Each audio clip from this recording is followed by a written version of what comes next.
Hey guys, welcome back to my channel. कैसे हो आप सभी लोग? एंड मैं बहुत अच्छी हूँ। और आज छुट्टी है तो वीकेंड्स तो नहीं बोलेंगे, आज छुट्टी है। एंड आज टाइटल देख के पता चल गया होगा, वो भी चीज़ बताएंगे आपको। लेकिन सबसे पहले बात करते हैं मौसम के हालचाल की। तो मौसम आज बहुत बहुत बहुत ज़्यादा बहुत बहुत बहुत ज़्यादा बेईमान है, क्योंकि बहुत ज़्यादा तेज़ हवा चल रही है। देखो, अच्छी भी लग रही है हवा, ठंडी, बहुत ज़्यादा तेज़ हवा चल रही है। एंड ऊपर देखो, बिल्कुल ब्लैक ब्लैक, मतलब बारिश का सा मौसम हो रहा है, कभी भी बारिश आ सकती है। ये जापान है, कुछ भी हो सकता है यहाँ पे। ठीक है, एक दिन कल धूप निकल रही थी, आज बादल आ रहे हैं, बारिश भी हो सकती है, कल फिर से धूप निकल सकती है, कुछ नहीं पता। ठीक है, तो मस्त मौसम लग रहा है। तो चलो, ज़्यादा हवा के मज़े ना लेते हुए वीकेंड्स पे ही मैं थोड़ा रोटी वगैरह बनाने के बारे में सोचती हूँ। तो आज रोटी और शिमला मिर्च की सब्ज़ी और ये सब कुछ खाएंगे। तो चलो, ये मेरा स्टैंड रखा हुआ है। इस स्टैंड को देख देख के मेरे को फीलिंग आती है कि हाँ चलो, मैं वीडियो बनाती हूँ। वैसे मैं इसका यूज़ ही नहीं करती, बिल्कुल भी यूज़ नहीं करती इसका। ठीक, कभी बाय चांस, बट इसको खोल वोल के रखती हूँ अच्छे से, मुझे अच्छी फीलिंग आती है। हाँ, इसलिए। तो चलो अब खाना बनाने चलते हैं। मुझे अपने ना, ये जो मेरे एंट्री पे जो लाइट है ना, ये बहुत अच्छी लगती है। ये लाइट जब चस जाती है ना, तो मेरे जो स्किन के थोड़े से दाग धब्बे हैं ना, वो कम दिखाई देते हैं। वैसे जापान आने के बाद मेरी स्किन पे थोड़ा सा थोड़ा सा ज़्यादा इफेक्ट पड़ गया है। मेरी स्किन पे ना दाग धब्बे बहुत ज़्यादा हो गए हैं मेरे फेस के ऊपर। एंड अगर बालों की बात करूँ तो बाल मेरे ना एज कम्पेयर टू इंडिया में मेरे बाल बहुत ज़्यादा झड़ते थे। एंड अभी जैसे मैं जापान आने वाली थी, उस टाइम उससे कुछ 1-2 महीने पहले तक भी मेरे बाल बहुत ज़्यादा झड़ रहे थे। एंड मैं बिल्कुल भी केयर भी नहीं कर रही थी, और झड़ भी बहुत ज़्यादा रहे थे, ऐसा लग रहा था। तो एंड आ चुका है, अब तो गंजी हो ही जाऊंगी। लेकिन जापान आने के बाद मेरे हेयर्स के ऊपर आप देख सकते हो भी लेंथ तो ही, मतलब मेरे ना बहुत पहले जब 10th-11th क्लास में होते थे तब बहुत भारी बाल थे, लेकिन उसके बाद मैंने केयर नहीं करी। एंड ये बाल मेरे ख़राब होते, मम्मी कहती थी फैशन के चक्कर में खुले रखना और ये सब कुछ। तो अभी बाल मेरे थोड़े से मतलब ठीक ठाक से हैं, वैसे इनकी ज़्यादा मैं केयर भी नहीं करती हूँ। अभी वर्क वगैरह में ना नहीं हो पाती है, तो बस अपना वॉश कर लिया एंड थोड़ा सा ऑयल वगैरह लगा लिया, बस दैट्स इट। इसके अलावा मैं कुछ भी बालों में लगाती नहीं। पता है ना, देसी है, कुछ नहीं लगाते हैं। नारियल का तेल लगाती, सरसों का तेल लगाती, थोड़ा सा लेके आई थी ना, वो बचा हुआ है। तो ये नारियल तेल सरसों तेल के बाल ठीक है। उसके अलावा मेरे फेस पे बहुत ज़्यादा इफेक्ट पड़ा है। यहाँ पे पूरे दिन मास्क लगाना पड़ता है ना, इसलिए। तो मास्क लगाने की वजह से मेरा यहाँ पे बहुत ज़्यादा दाग धब्बे हो गए यहाँ पे भी। तो अभी देखते हैं, कुछ ट्राई करूंगी जापान का। तो स्किन केयर बहुत ज़्यादा ज़रूरी है, जो कि मैं नहीं करती हूँ। एंड जापान आने के बाद मेरा थोड़ा सा रूटीन भी चेंज हो गया है। कभी कभी ऐसा होता है कि मैं सुबह सुबह इंडिया में एवरीडे पानी पीती थी, कभी कभी ऐसा होता है इंडिया यहाँ पे जापान में आने के बाद ना सुबह सुबह कभी पानी पीना भूल जाती हूँ। ठीक है, कभी रात को सबसे बड़ी दिक्कत मेरी पता है क्या है? मेरी सबसे बड़ी दिक्कत यही है कि मैं काम से आती हूँ ना, उसके बाद रात को ना फेस वॉश करके नहीं सोती। मेरा मन ही नहीं करता, बस मैं ऐसे ही आके खाना वाना खा के अपना थोड़ा बहुत काम करके और सो जाती हूँ। बहुत सारे लोग फेस वॉश करके सोते हैं रात को, शायद उनकी स्किन इसलिए अच्छी होती है। मैं केयर नहीं करती ना। चलो कोई नहीं, तो मैं कोशिश करूँगी कि फेस वॉश करूँ रात को जरूर, बट नो प्रॉब्लम, सब चलता है। तो अभी आलू छील छाल के रेडी हो गया है, अब इसकी सब्जी बनाते हैं।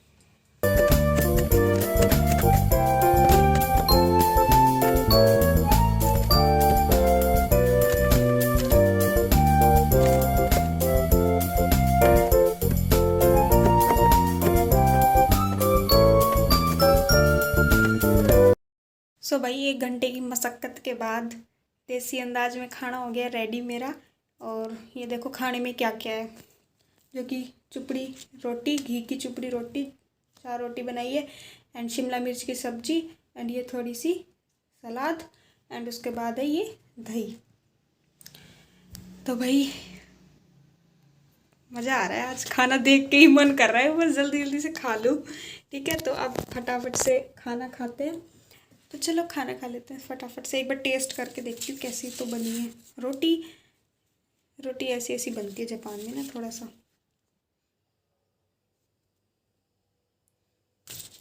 ये लास्ट वाली रोटी, जो लास्ट वाली रोटी होती है ना, वो तो थोड़ी सी मतलब ठीक ठाक सी बन जाती है, अच्छी। कभी कभी ऐसा भी होता है कि साइड साइड की रोटी होती है ना, तोड़ के खानी पड़ती है क्योंकि कच्ची रह जाती है। ठीक है, एंड शिमला मिर्च की सब्ज़ी मेरे फेवरेट्स में ऐसे आती है। शिमला मिर्च की सब्ज़ी मेरे को बहुत पसंद है। नमक मिर्च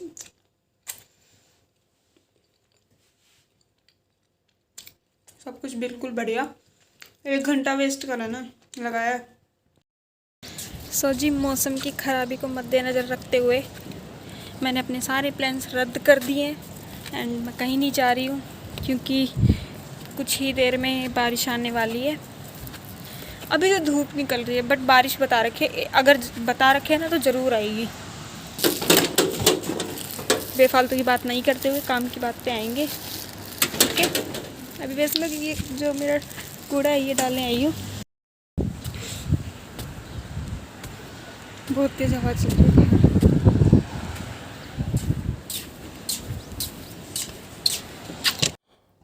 सो ये था भाई मेरा लंच। इसको लंच भी बोल सकते हो, स्नैक टाइम भी बोल सकते हो, एक ही है सब कुछ क्योंकि एक ही बार खाना है। उसके बाद फिर मैं शाम को खाना खाऊंगी। सो भाई मैं आ गई हूँ आपके कमेंट्स, इंस्टाग्राम और यूट्यूब के कमेंट्स का रिप्लाई करने और आपके जो क्वेश्चंस हैं उनका भी रिप्लाई करने। सो बहुत सारे लोगों के ये मेरे पास कुछ क्वेश्चंस आए थे कि सबसे पहले तो कि मेरी सैलरी आ चुकी है ना जापान में, फर्स्ट सैलरी जिसको बोलते हैं, तो वो कितनी आई है, ये भी सबको क्वेश्चन आ रहा है कि मतलब सब जानना चाहते हैं कि मेरी सैलरी कितनी आई है।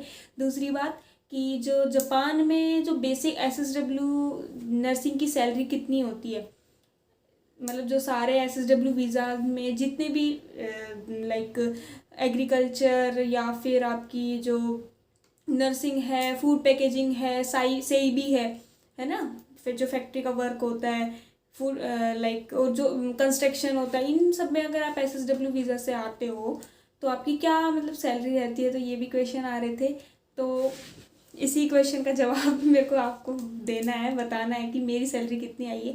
तो बेसिकली सबसे पहले मैं बता देती हूँ, कुछ दिन पहले ही अभी आप सभी को पता है कि जो सैलरी आती है जापान में वो 25 मार्च को आती है। ठीक है, अगर संडे सैटरडे पड़ रहा है ना आपकी, मतलब वर्क डेज में, बिजनेस डेज में सैलरी आती है। 5 डेज जो होते हैं मंडे टू फ्राइडे तक, इन्हीं में सैलरी आती है। अगर 25 को अगर सैटरडे पड़ रहा है या फिर संडे पड़ रहा है तो संडे सैटरडे को सैलरी नहीं आएगी आपकी, 23 या 24 को सैलरी आएगी। ठीक है, तो हॉलीडे डेज में नहीं आती है सैलरी, वर्किंग डेज में ही आती है। एंड जो सैलरी का बेसिक डे है वो 25 होता है। जैसे आप फर्स्ट मंथ के 15 से एंड जैसे 15 मार्च से एंड 15 अप्रैल तक काम करते हो तो उसकी सैलरी आएगी आपको 25 अप्रैल को। तो ऐसे होता है। ठीक है, जैसे इंडिया में 7 या फिर 10 को सैलरी मिलती है ना सबको, तो ऐसे जापान में 25 को सैलरी मिलती है। तो हाँ जी, मेरी 25 मार्च को फर्स्ट सैलरी आई थी, बहुत लेट आई, इसका थोड़ा गम भी है बट नो प्रॉब्लम, कोई नहीं। ठीक है, मेहनत टाइम मांगती है ना। ठीक है, जिस चीज़ में बहुत ज़्यादा टाइम लग रहा है मीन्स कुछ अच्छा होगा, तो ऐसा ही है। तो मेरी सैलरी जो आई थी वो मेरी सैलरी आई थी 2 लाख येन के आसपास मेरी सैलरी आई थी। एंड इसमें क्या होता है, जापान की जो सैलरी होती है उसके बारे में भी मैं आपको बता देती हूँ। जैसे मतलब आपके जो कॉन्ट्रैक्ट में लिखा हुआ होता है, मतलब जितनी सैलरी आपके कॉन्ट्रैक्ट में लिखी हुई होती है उतनी सैलरी आपको कंप्लीट नहीं मिलती है। जैसे इंडिया में भी होता है ना, कुछ इंश्योरेंस कटते हैं प्लस आपके टैक्स कटते हैं। ठीक है, तो वो सारी चीज़ कट वट के फिर आपको सैलरी मिलती है। ठीक है, या फिर ये अपने आपकी कंपनी के ऊपर डिपेंड करता है। कई बार ये होता है कि कंपनी खुद आपको जो रूम है, जो रहने का अकोमोडेशन है वो प्रोवाइड कर रही है, तो वो आपका पहले उसमें कट करके फिर देगी। तो ऐसे थोड़ा बहुत ऊपर नीचे होता रहता है। लेकिन जो जापान में सैलरी है SSW की, वो स्टार्ट होती है 1,40,000 येन से एंड वो 2 लाख के ऊपर जाती है। ठीक है, 2,20,000 येन। जो मेरी वैसी सैलरी थी जो मतलब लाइक जो कॉन्ट्रैक्ट में लिखी होती है, वो सैलरी थी मेरी 2,25,000 के आसपास थी, जिसमें से 24,000 के आसपास का जो मेरा अमाउंट है वो कट गया। एंड मतलब ये ना अमाउंट भी ऊपर नीचे रहता है, ठीक है। आप कहाँ पे वर्क प्लेस पे काम कर रहे हो, ठीक है। आप इसमें कई तरह के टैक्सेस होते हैं, आपके हेल्थ इंश्योरेंस होता है, ठीक है, आपका सोशल इंश्योरेंस के बारे में भी अभी मेरे को ज़्यादा नॉलेज नहीं है, मैं उसके बारे में सर्च करूँगी। तो वो सबसे ज़्यादा कटता है, ठीक है। वो आपकी सैलरी के ऊपर डिपेंड होता है, ठीक है। एंड आपके वर्क प्लेस के भी ऊपर डिपेंड होता है, आप कहाँ काम कर रहे हो, तो ये कंपनी टू कंपनी डिपेंड करता है। तो ये कभी 20,000 के आसपास भी जाता है, उससे भी जाता है 24,000 25,000 इतना भी चला जाता है, ठीक है। उससे भी ज़्यादा और सैलरी है तो आपका और भी ज़्यादा मतलब ये सैलरी के ऊपर होता है, सैलरी का कुछ परसेंट कटता है इसमें। तो सोशल इंश्योरेंस होता है एंड प्लस आपका हेल्थ इंश्योरेंस और जो अलग अलग इंश्योरेंस वगैरह कटते हैं। टैक्सेस आपकी जो सैलरी आप जापान में कमाते हो उसके ऊपर भी टैक्स लगता है, तो वो भी कटता है। तो ये सारी चीज़ कट के जो सैलरी होती है वो आपकी इतनी होती है।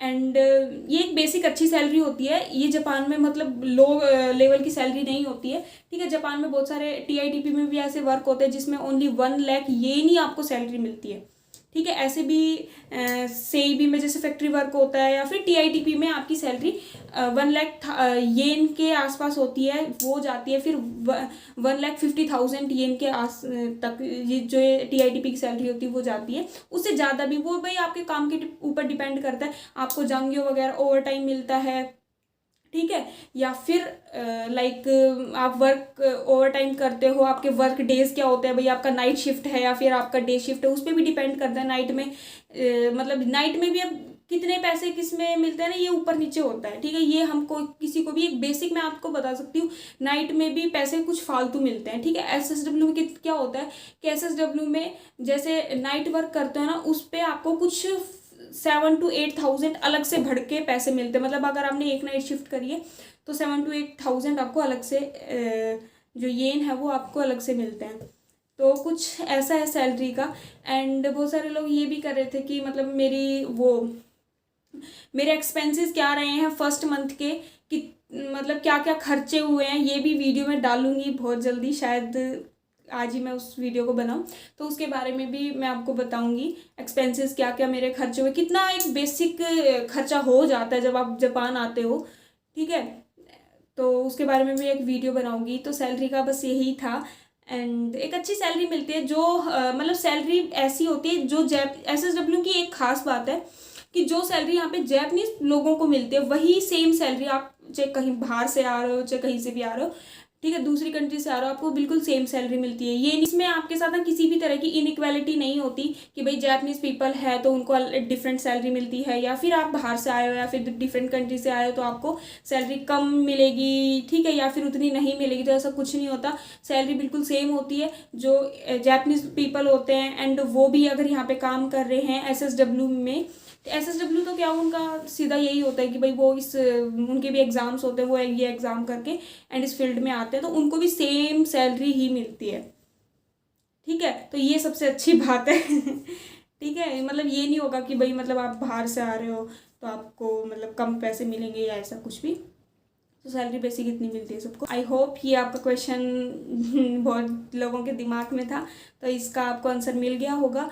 एंड इसी के साथ मैं इस वीडियो को एंड करती हूँ। ऐसी कुछ इंफॉर्मेटिव वीडियोस के लिए मेरे चैनल को सब्सक्राइब कर देना। आप वीडियो देख लेते हो चैनल को सब्सक्राइब नहीं करते, तो चैनल को सब्सक्राइब कर देना एंड थोड़ा सा सपोर्ट करो। व्लॉग्स के ऊपर बिल्कुल भी व्यूज़ नहीं आते हैं, ठीक है। आप मेरे को बता भी सकते हो, आप मेरे को रिकमेंड कर सकते हो कि मतलब मुझे क्या अच्छा करना चाहिए व्लॉग्स के लिए, तो आप भी मेरे को सिखा सकते हो।